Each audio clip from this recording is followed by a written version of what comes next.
And the next case is William Henderson versus the Civil Service Commission and the Department of Corrections.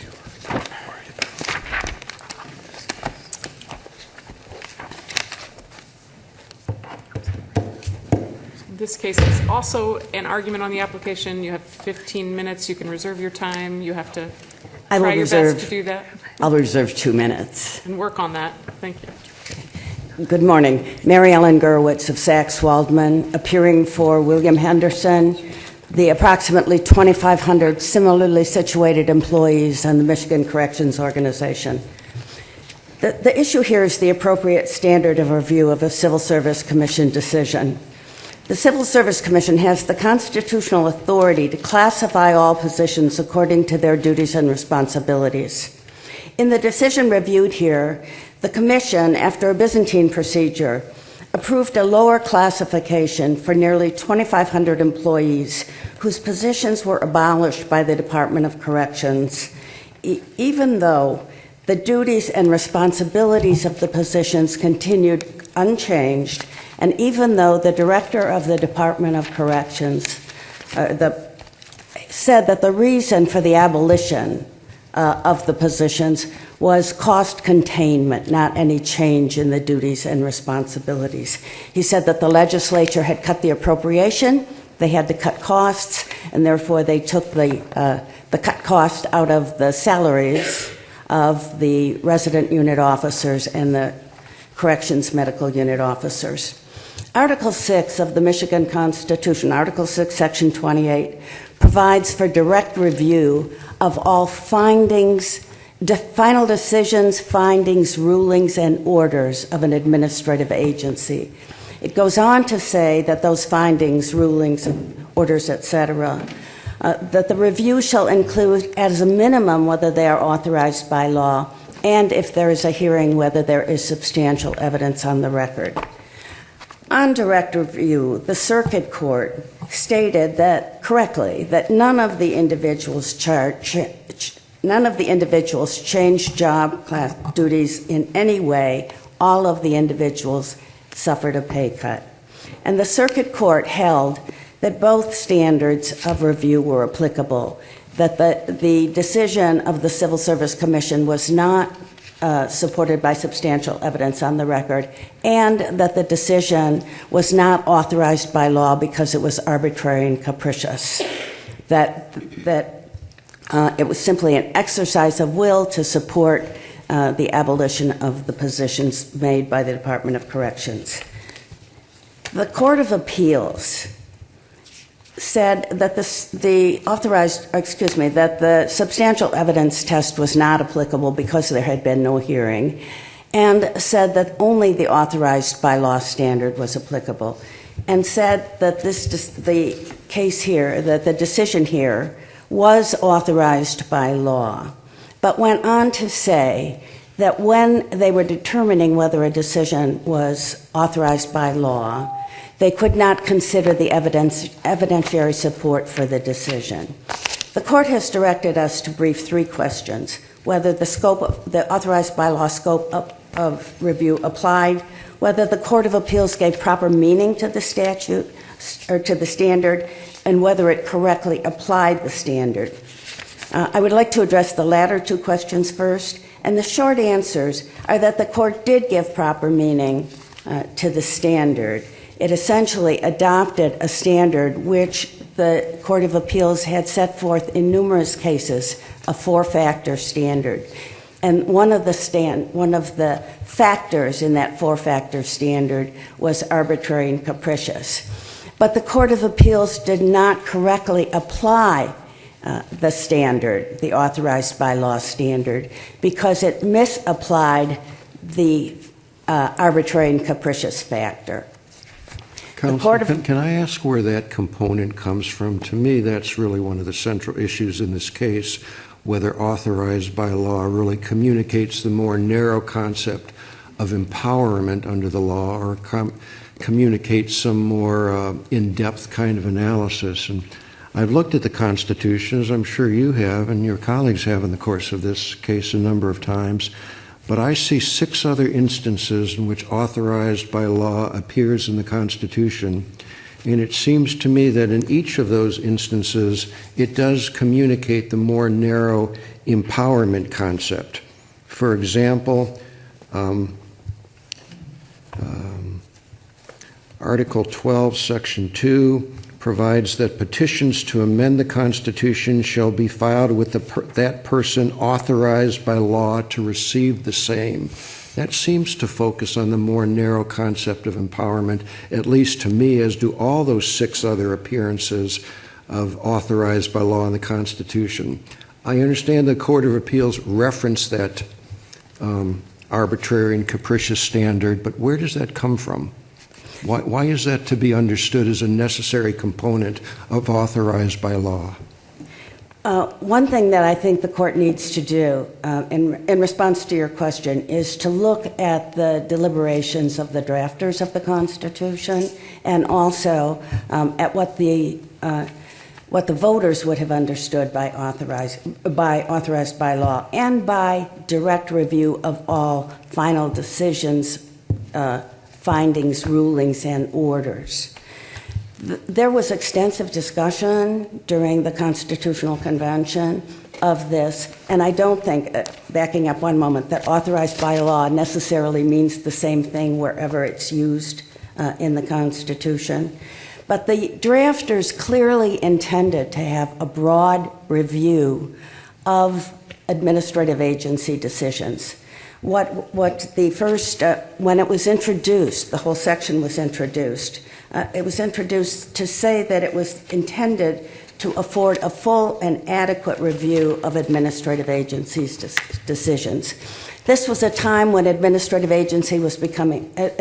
law was becoming more significant, and the drafters were clearly very concerned about the executive branch, essentially, having final decision-making authority.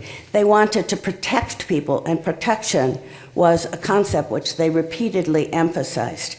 They wanted to assure full and adequate protection from administrative decisions and findings.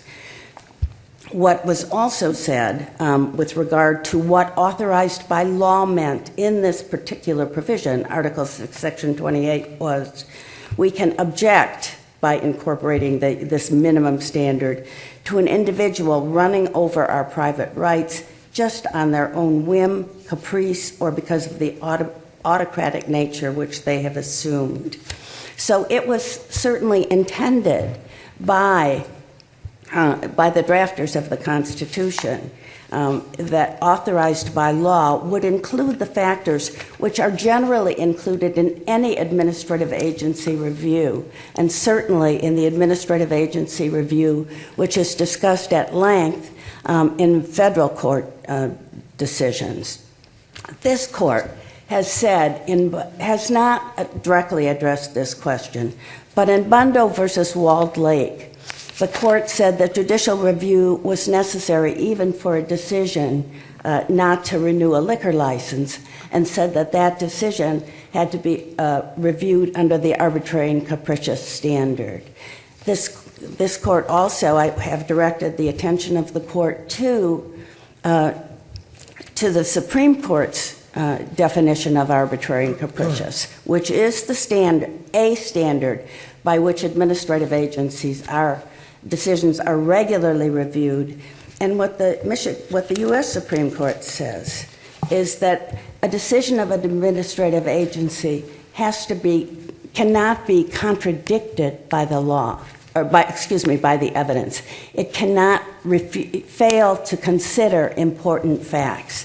It has to have some grounding in the evidence before the administrative agency.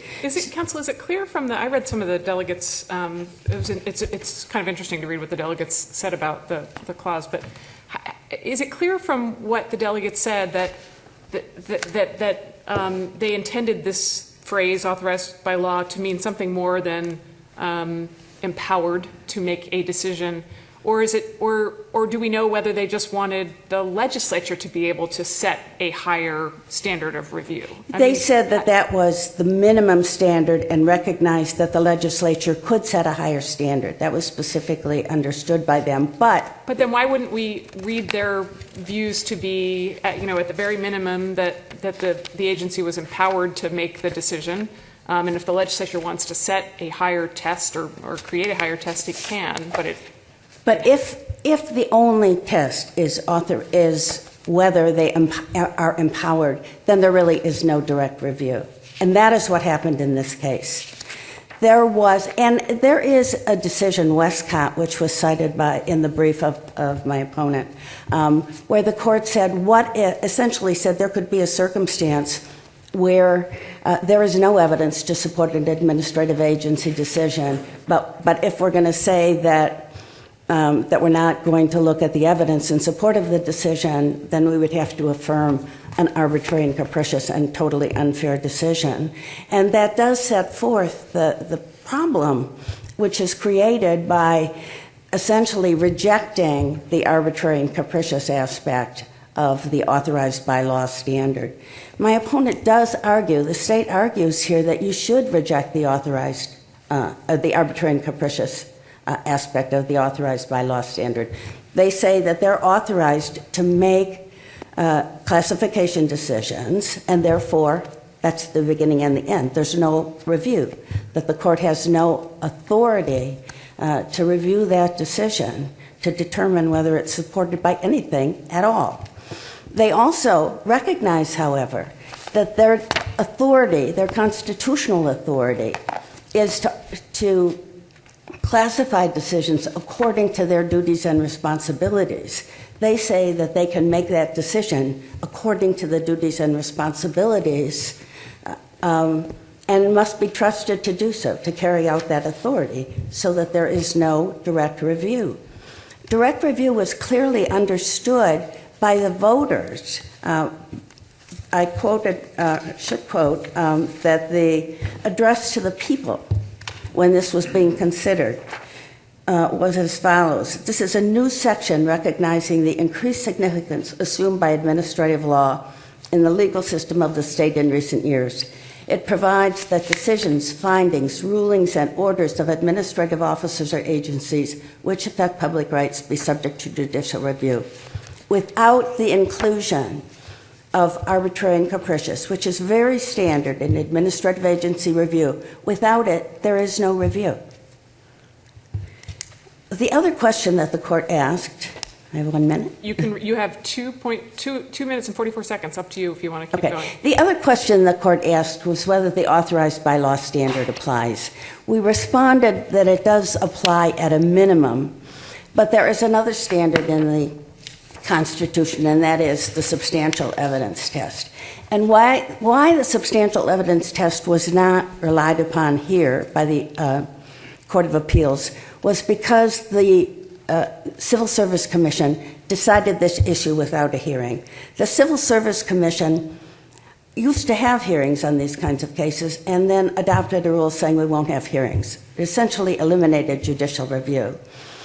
If one reads Article 6, Section 28, together with Article 11, Section 5, which is the Civil Service Commission provision in the Constitution, if you read those together, you should recognize that the Civil Service Commission ought not to have the power to eliminate the direct review which was given to the judiciary in Article 6, Section 28. So I think that those two sections can be read together and that they should recognize, that the court should recognize, that substantial evidence review is also required here. I would point out also, finally, that there was a huge record in this case, made only by the plaintiffs. The Department of Corrections put in no evidence. This record is there to be and was provided both to the Court of Appeals and to this court pursuant to court rules. The Civil Service Commission ought not to be able to shield, exercising its authority, to shield that record from judicial review, from the direct review required by Article 6, Section 28, not just of final decisions, but of all final decisions, findings, rulings, and orders, which is much more expansive than just saying, okay, you can do it. So just to clarify, you think there was a constitutional violation, if I'm understanding you correctly, in the fact that a hearing was not held here? No, I'm not suggesting that there was a constitutional violation. Well, if a hearing was not held here, there was no hearing, right? There was no hearing. A hearing was not required, at least. It was, no, in fact, it was prohibited. The Civil Service Commission, at some point... And it's only in that context in which a hearing is required that the Constitution sets forth the competent material and substantial evidence standard. Immediately preceding that, presumably in those cases in which a hearing is not held, it's the authorized by law standard. How could it be more clear that the latter standard is not required in the former circumstance? It doesn't say only when a hearing is required, the substantial evidence test is required, or is to be applied. And as I said, if one recognizes that the direct review is constitutionally required, one ought not to let the Civil Service Commission limit that review. Thank you, counsel. Thank you.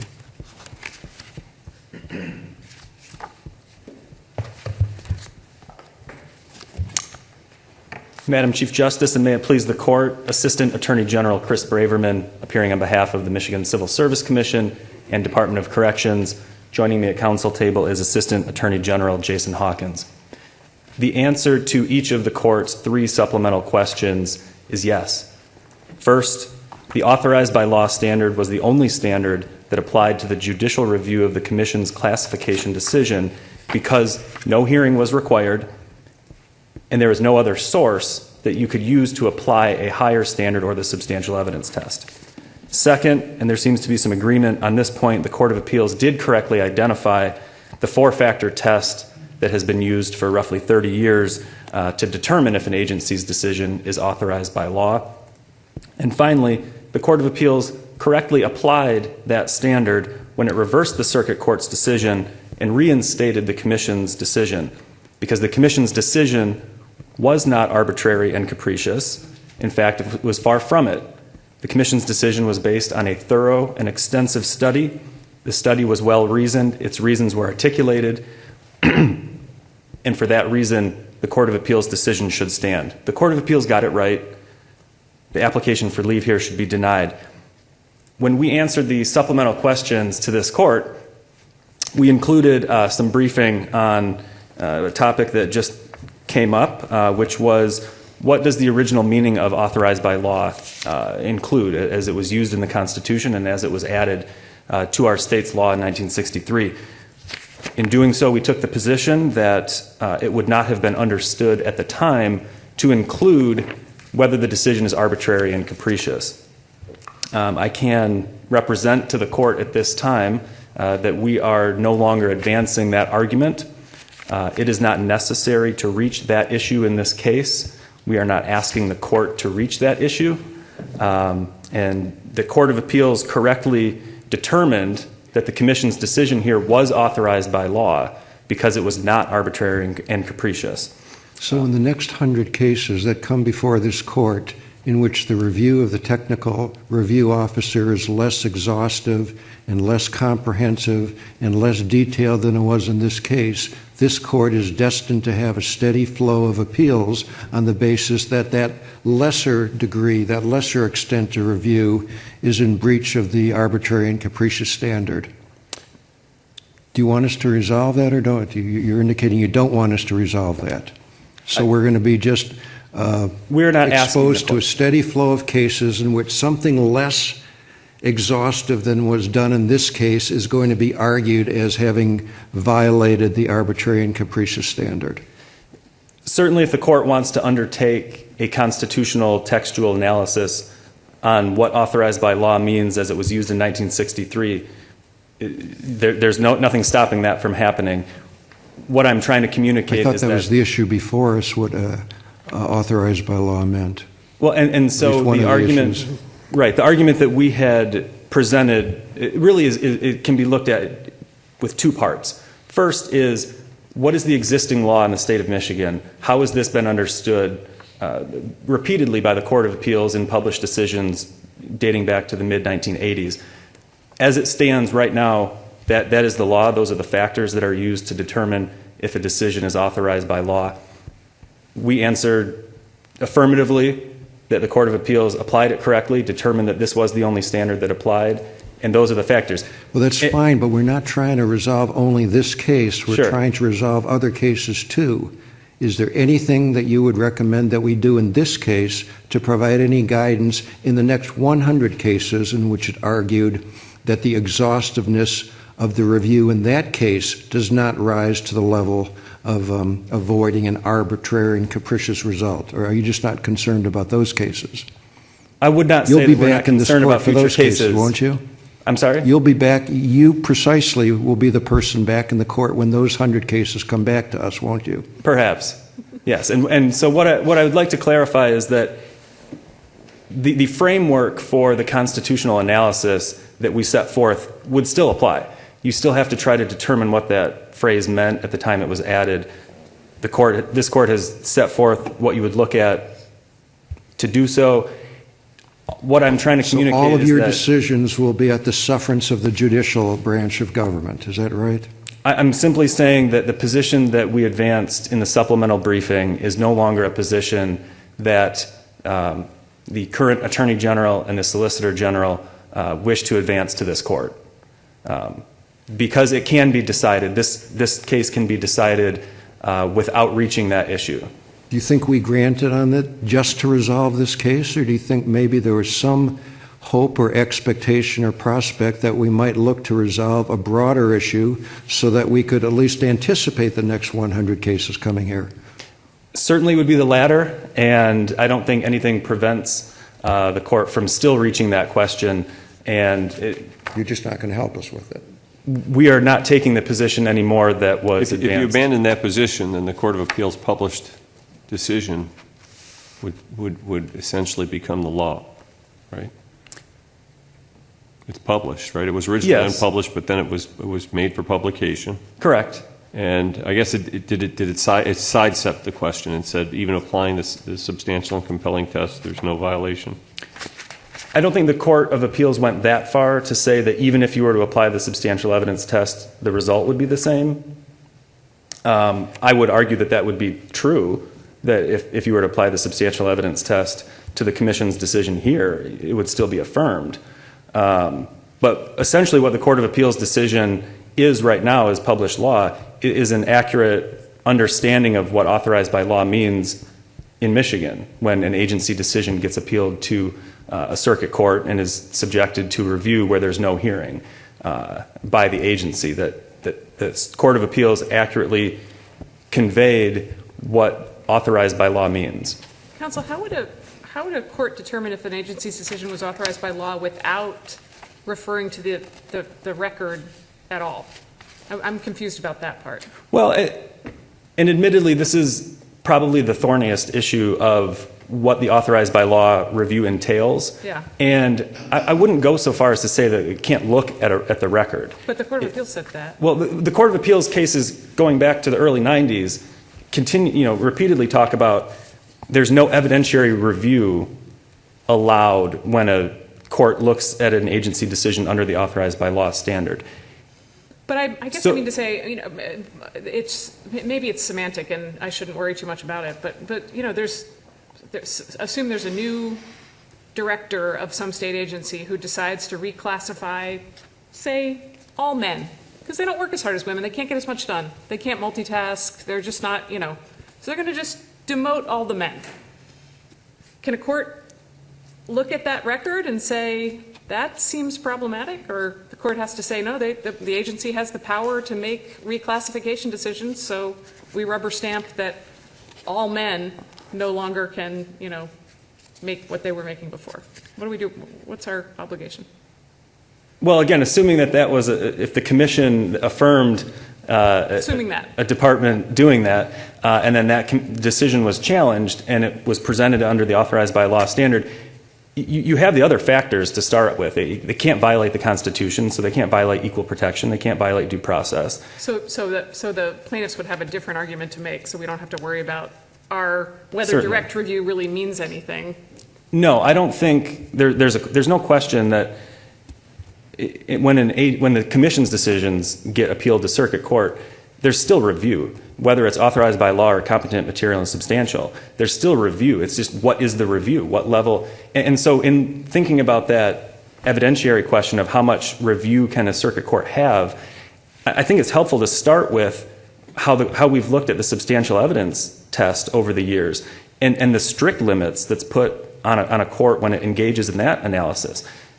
The court cannot substitute its judgment. The court cannot reweigh evidence, make credibility determinations, can't displace findings of fact. Under that standard, all that the court is looking for, and what our courts have said, is as long as there's a scintilla of evidence, that agency decision has to be affirmed. So if that's the standard under the higher test, if you work backwards from there, authorized by law has to be something less than that. Mm-hmm. And maybe it's not fair to say that they can't look at the record, but they certainly can't engage in evidentiary review where they're taking parts of the record and saying this weighed in favor of one side and that weighed in favor of a different side, and the agency didn't weigh those correctly. Anything that starts to get towards that area is a problem, especially when authorized by law is the minimum standard. That's what the Constitution says. And unless there's some other source that we could find from a legislative enactment or a statute that applies a higher standard, it is the minimum. And it has to mean less than what a court could do under the substantial evidence test. What's less than a scintilla? A half a scintilla. A speck? Yeah. Yeah, not much. And I think that illustrates the point, though, the concept that authorized by law, and the Court of Appeals has said this in a couple cases, that it's really looking at the agency's authority to act as opposed to the objective correctness of the decision. That's what the Northwestern National case has said, and some others, that there's a difference in concept of what authorized by law and substantial evidence mean. Substantial evidence explicitly pulls in the record. What did the agency base its decision on? Authorized by law means something different. It means, did the agency act outside of what it was allowed to do? So conceptually, it does make sense that there would be less engagement, less analysis of the evidentiary record that was before the agency. Is that at all concern that you'd have, everybody understands kind of the basis and the creation of the CSA for why it was created, but if you look back kind of at its history, wasn't it really established more as a protection against the legislature so that ultimately you could have a fair and balanced approach that wouldn't kind of rise or fall with the fortunes of the legislature? But do you really, looking at that as a history and kind of as our marker, ultimately, could this be seen in terms of, if we all, I think, recognize they have plenary authority, but with your argument, does that not at all concern you as a situation where you have a powerful entity that isn't subject to proper judicial review? Well, I guess I would maybe just on the last point say that there is judicial review of commission decisions, and there has been going back to its creation. But limited judicial, but based on the arguments that you put forth, it's a highly limited judicial review, which ultimately makes it almost, really, for the most part, almost a non-existent judicial review.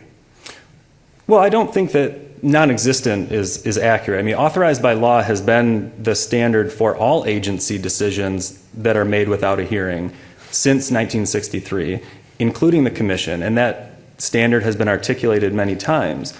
We're not advocating for a change in that understanding, even including arbitrary and capricious as part of the analysis. That's what it's been, and that's what it would continue to be. If the commission holds a hearing, which it does in many cases, we have pending cases before this court right now where substantial evidence was applied. Is your perspective that this is unique to the CSC and to not other entities or agencies? Because of the way that the CSC was established and created? Well, the commission certainly has unique aspects to it. For example, the legislature cannot try to tell the commission how it should resolve employee grievances. There's a constitutional provision, Article 4, Section 48, that prevents the legislature from doing that. But it's not unique in the sense of just looking at what is the standard that applies when its decision is appealed to a circuit court? That constitutional provision applies to many agencies. And the first question is, was there a hearing required? And if the answer is no, then you start with the authorized by law standard. If there was, then you go to the authorized by law and substantial evidence. So it's not unique in that sense of what is the standard that applies when it gets into a court for review. But you just, in terms of the separation of powers, it doesn't create a certain sense of concern that you would have an entity or an agency that, I understand their plenary authority, but in a lot of ways, everyone understands the plenary authority of the CSC and why it was put into place. But the question is the lack or inability to have, and just, I know we're going around and around, but the concern about having really, without a record, the lack of a basis or fundamental ability to have a respectable or relevant judicial review.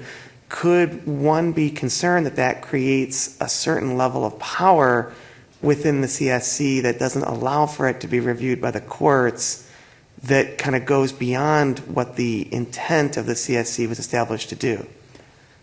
I would certainly see the concern if there was a possibility that the Commission here could escape all judicial review from its decisions, but I don't think that is what's happening here. The Commission's decisions are, when they meet the other factors set forth in the Constitution, quasi-judicial and affect private rights and licenses, they are subject to review in the courts, and the source of that review and the levels that are applied are from Article 6, Section 28, authorized by law and or substantial evidence, depending on whether there was a hearing. That would continue. Justice Markman has one more question. I know your time is up, but...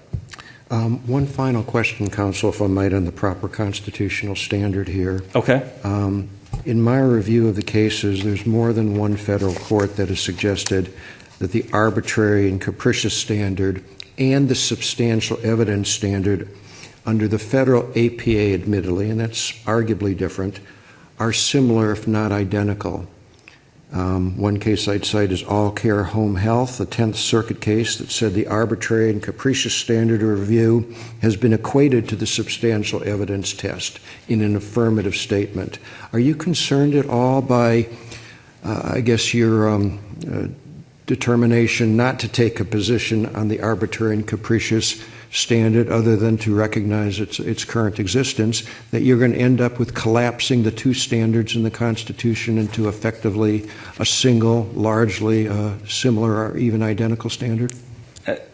No, and in fact, I recognize that issue is probably the biggest sticking point between authorized by law and substantial evidence, because arbitrary and capricious analysis almost inherently carries with it some intrusion upon evidentiary questions. And I think some of the ways that it was described in the briefing suggests that, too, that it creeps close to a substantial evidence test. And I think as long as the articulation of the authorized by law standard can be such that it makes sure that it's less than substantial evidence, that's okay.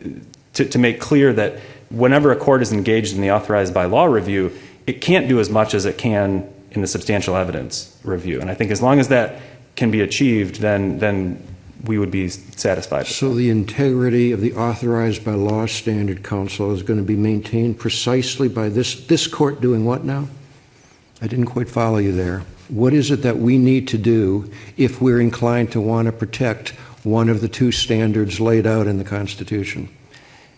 I think it would be something along the lines of an articulation that requires a reviewing court, a circuit court, to go less than the substantial evidence test. However that would be described, whether it's not engaged in an evidentiary review, which is sort of the current understanding, or elaborate on what that means, that it's more of a four corners review looking at the agency's authority, but ensuring that whatever the review is, it's only the amount necessary to answer that authorized by law question and nothing more. Thank you. Thank you, counsel. Thank you. Case will be submitted. We will return for the afternoon's cases at 12:15.